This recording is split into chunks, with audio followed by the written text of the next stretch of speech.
Welcome to Storytime with Sugar. Today we're reading The Dream. Toad was asleep and he was having a dream. He was on a stage and he was wearing a costume.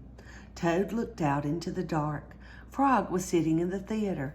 A strange voice from far away said, "Presenting the greatest toad in all the world." Toad took a deep bow. Frog looked smaller as he shouted, "Hooray for Toad." "Toad will now play the piano very well," said the strange voice. Toad played the piano and he did not miss a note. "Frog," cried Toad, "can you play the piano like this?" "No," said Frog. It seemed to Toad that Frog looked even smaller. "Toad will now walk on a high wire and he will not fall down," said the voice. Toad walked on the high wire. "Frog," cried Toad, "can you do tricks like this?" "No," peeped Frog, who looked very, very small. "Toad will now dance and he will be wonderful," said the voice. "Frog, can you be as wonderful as this?" said Toad as he danced all over the stage. There was no answer. Toad looked out into the theater. Frog was so small that he could not be seen or heard.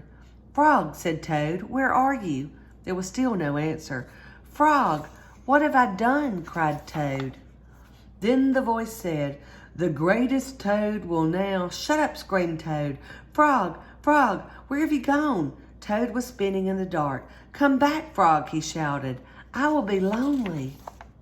"I am right here," said Frog. Frog was standing near Toad's bed. "Wake up, Toad," he said. "Frog, is that really you?" said Toad.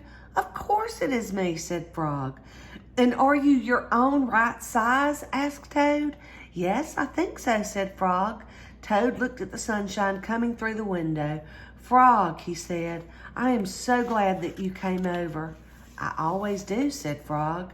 Then Frog and Toad ate a big breakfast, and after that, they spent a fine long day together.